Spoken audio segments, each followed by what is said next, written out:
Hey everybody, what's going on? It's Edwin back again for Strictly Comics, and I'm coming at you guys with just a really short video. I haven't done a video in quite a while, but I just came back from Dallas Fan Expo, basically Dallas Comic Con from this past weekend, and I got my new haul, plus I got a package in the mail, so I'm going to do an unboxing. So all that, and hopefully, which will be this quick video. Let me go ahead and show you guys my haul from this week's new comic books, because I don't have a whole lot of that. So let me go ahead and show you guys that right now. Here's the bag right here. Flash Rebirth issue number 1. Let me show it like that. Wasn't planning on getting this comic book, but I didn't have anything in my box from my pull list, and I wanted to go ahead and kind of pick up on the Rebirth a little bit, because actually when the new 52 came out a few years back, I missed out on the whole thing because I wasn't into comic books at the time, and I didn't actually get back into comic books until a year after the new 52 broke loose. So I wanted to just stay up on top of things this time and go ahead and get into the Rebirth. I haven't read any of the Rebirth yet. I just haven't had any time to do any comic book reading, but I do plan on it. So I got the Flash Rebirth issue number 1.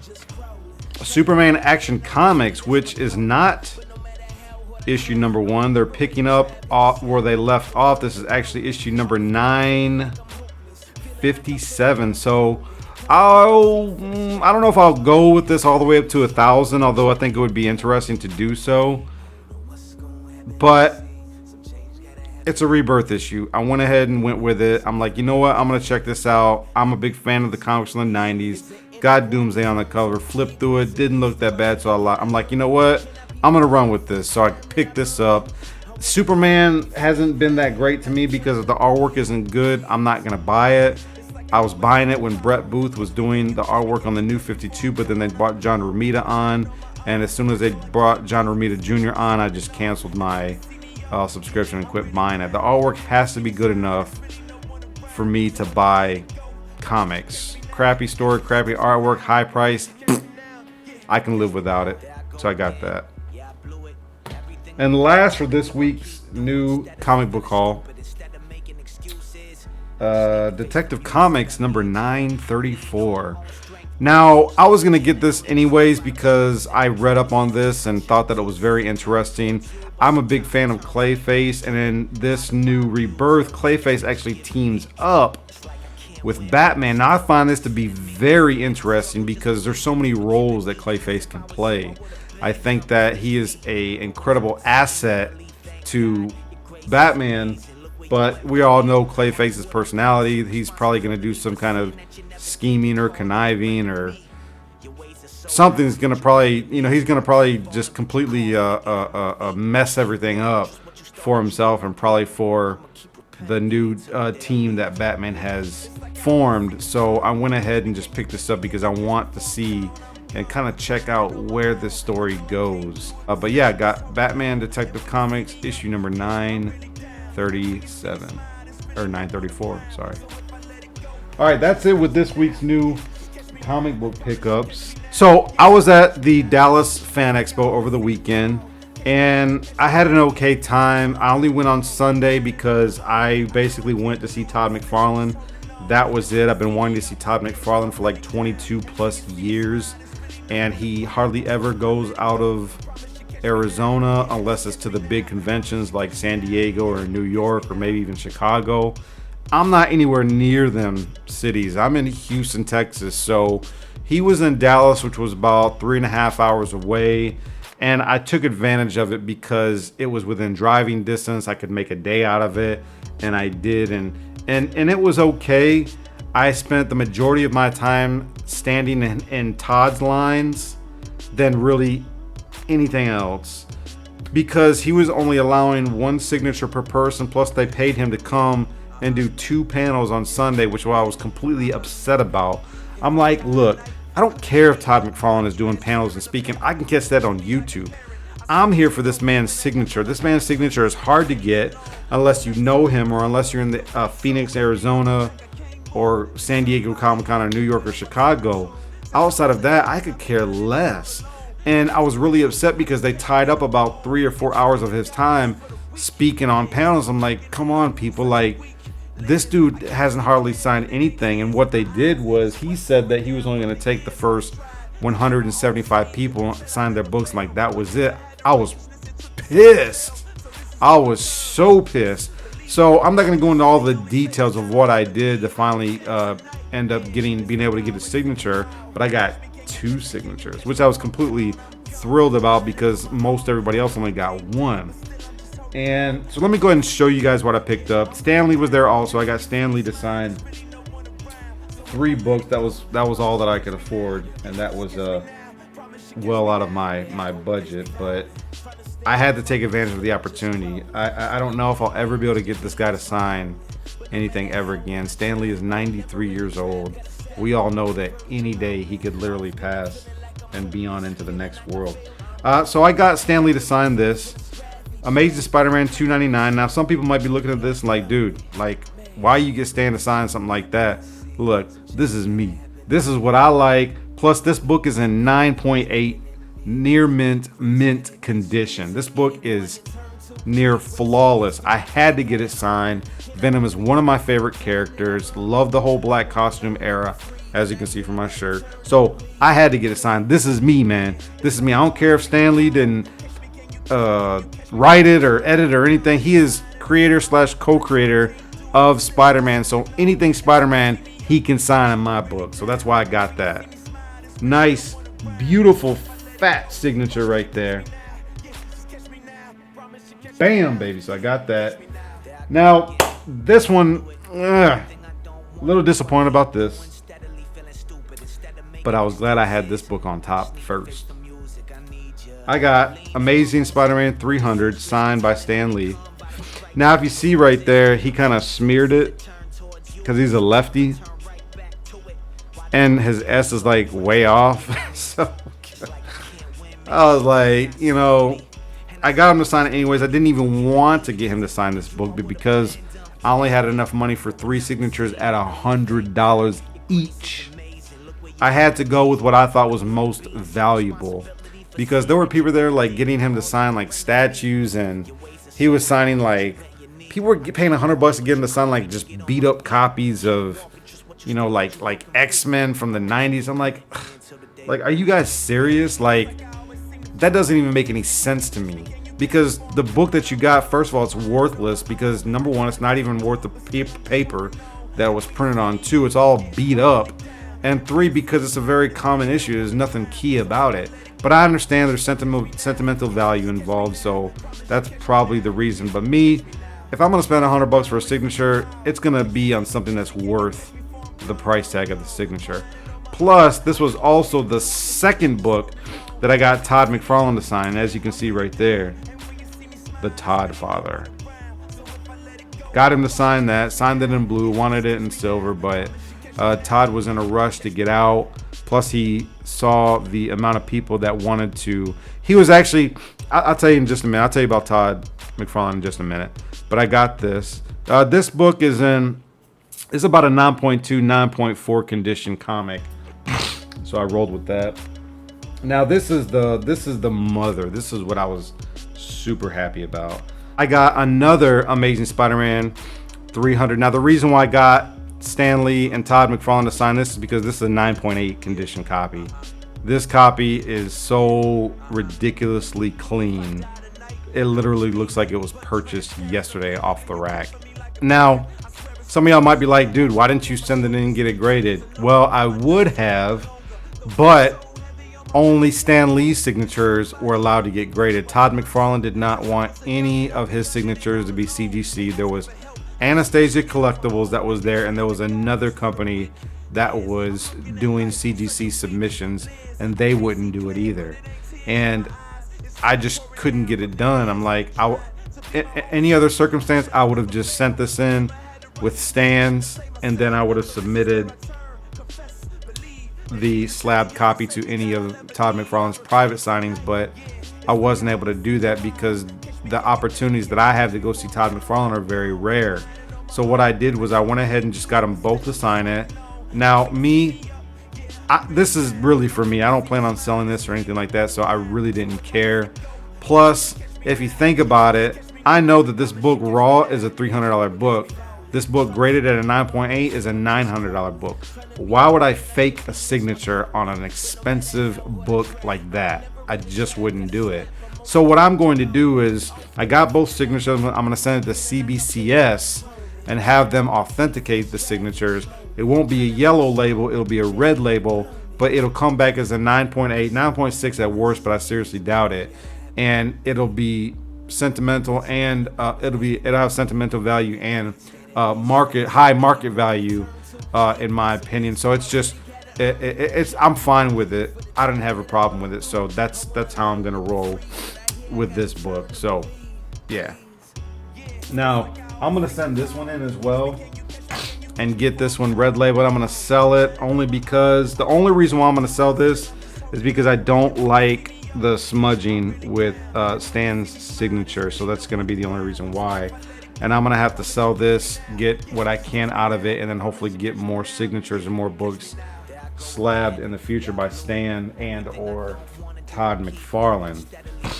This one I'm just gonna wait until I see Stan again, and then I'll just submit it to Anastasia's or something.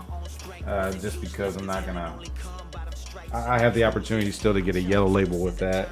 While I was there, I saw Dan Slott and Humberto Ramos. Now, I'm not a big fan of Humberto Ramos. I like Dan Slott's writing, but I took what I had because I really didn't get into Humberto Ramos until the end of the end/beginning of the Superior Spider-Man storyline. So I went ahead and got some books for Humberto Ramos to sign. And I'm actually pleased with these. These are all fine. These are all covers that I really like. I'll show you the first one real quick. Superior Spider-Man issue number 22. Got Humberto Ramos to sign right here, and I got Dan Slott to sign right here. Now I don't think I'm gonna send these in. If I do, it's gonna have to be CBCS, and it's gonna be a red label, but I'm not quite sure what I'm gonna do with these yet, so I'm fine for what it is right now. Next I got Superior Spider-Man number 23. Dan Slott right here. Humberto Ramos right here, I think. Plus, I really like these cool Venom covers, so I got, this is really the reason why I got these signed. And I had my Amazing Spider-Man 700, but I completely forgot to get it signed. Next, I got number 24. Now, the signature was good, but Humberto kind of smudged it a little bit right there. Dan Slott told him, I said, sign on Venom's mouth, and he did. And for whatever reason, Dan Slott didn't like signing in silver. He prefers black, but I'm like, look, I don't want black. Black is too common. I need some pizzazz. So I got that.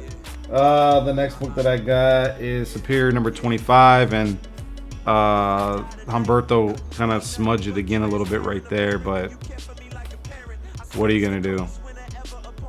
And then of course Dan Slott. So I got those signed.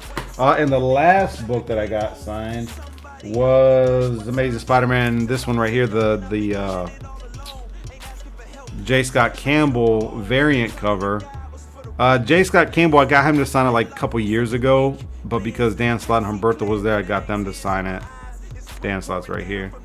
And so the only other person that I would maybe need to sign this book is maybe Stan Lee, but I don't think this book is worth the $100 price tag. So got that. So that's all I got from the Fan Expo. Some of y'all are like, dude, that's all you got? Well, here's the thing. Waiting in line for Todd McFarlane was ridiculous. Because I waited in line for an hour, then he had to leave to do a panel. That was an hour, plus I waited about another 30 minutes to get his signature. And that was after I waited in line for an hour thinking I was getting his signature, but it was for his first panel, so I was pissed off about that. I left that early and went to find his line, stood in that, and lo and behold, there was already a lot of people standing in his line. So, but one thing I will say about Todd McFarlane is the dude was super cool. He took a while because he was actually taking time to talk and engage with people as they were coming up getting signatures. not only that, when he wanted to leave, the people, the overflow, those people that were outside that 175 guaranteed signature line were kind of around the corner, and Todd wasn't really seeing them. And there was probably maybe 20 or 30 people, and so they started causing a ruckus, and Todd is like, what do they want, an autograph? And they were getting his attention, like, woohoo, come on, Todd, let's get a signature, we love you, like all that stuff. So Todd did like one of the coolest things, man. He was like, so he leaves, like we're almost done, but he leaves and he goes, he says, all y'all come with me. And so he gets all the overflow and line them up around the ropes and stuff like that, and he's like, get your books ready, and then bam, he's just signing. He signed everybody's stuff, and that's how I got a second signature, because when I saw that, I'm like, you know what, I'm gonna slide my way in between somebody, turn my head, change my shirt, and just stick my book out, and that's exactly what I did. So that's how I got the second Amazing Spider-Man 300 sign, because I was like, I came with a long box or short box full of his stuff, not knowing what was gonna happen. I was like, man, I'll be darned if I come here and only get one signature. I had to get at least two, and I did, and I'm thankful. So that being said, that was my experience at Dallas Fan Expo. Also, I saw Marty from Comic Book Fanatics there. Got a picture with him.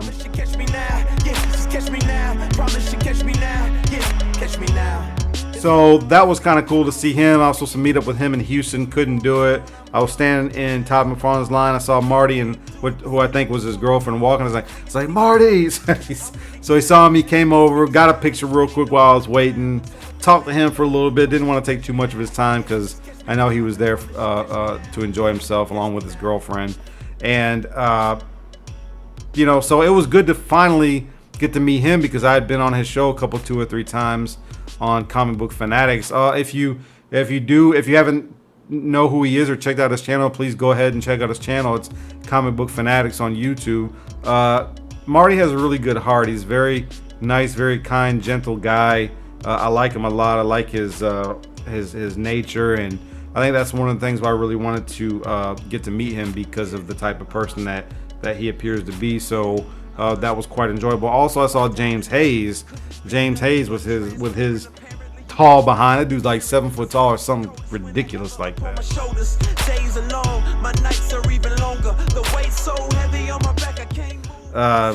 As a matter of fact, when he walked up in front of Todd McFarlane's line, Todd kind of looked up. He's like, man, you're tall.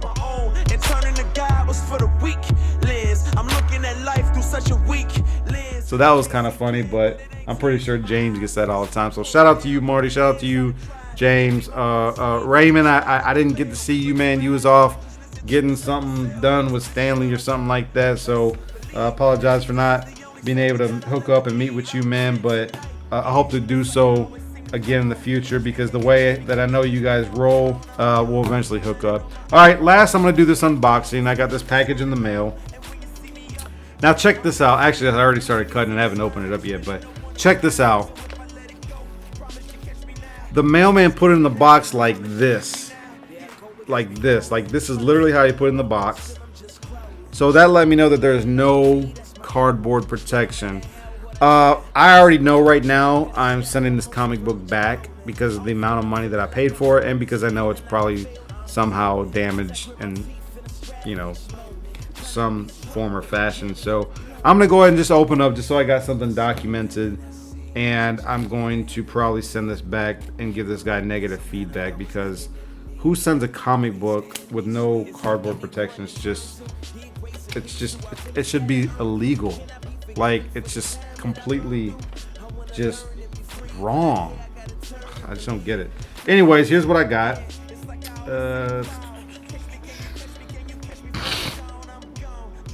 I got Thundercats issue number 1. Now, I didn't spend a whole lot of money on this. With shipping, it was like 10 or 11 bucks. Some of y'all might be like, dude, that's way too expensive. Well, here's the thing. They announced the movie coming with the Thundercats. If it's true or not, I don't know, but I kind of went and jumped on the bandwagon quickly before these books get hot, because these books are from the early 80s, and I've just seen books go for just an insane amount of money, way more than I'd ever pay for. New Mutants 87, for example, that first cable, CGC 9.8, now is going for like $500-$600. A year and a half ago, I could have got that book for $200. So there's just no way.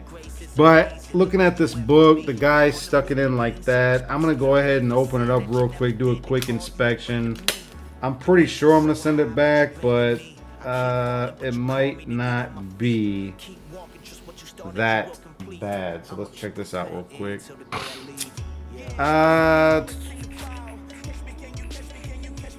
1, 2, 3, 4 little nicks, and it's pretty okay. It's pretty so I don't think any real damage from the folding, but the book itself is probably like a fine plus VF minus condition. It just has a lot of, it might even be as high as an 8.5 or 9.0. It's got really white pages, which is nice, but I don't know, man. Like, maybe I'll keep it and just give the dude negative feedback, but like, how you pack a comic book, ship it with no cardboard protection is just beyond me. The guy obviously either doesn't care or doesn't know what the heck he's doing. So anyways, I picked that up. Glad to have it. Maybe I'll look for some more in the future, but for now I got a copy and I'm just gonna roll with this and we'll see what happens. This was basically a speculator purchase for anybody who doesn't know. So that's it. Thundercats. Oh. All right, everybody, that's it. This video has gone on way too long. Too much talking, too much rambling. And for that, I sincerely apologize. Please make sure you like, share, comment, subscribe. I always appreciate it. Please keep God first in your life, but enjoy your comic books. And God bless you guys. I'm out of here.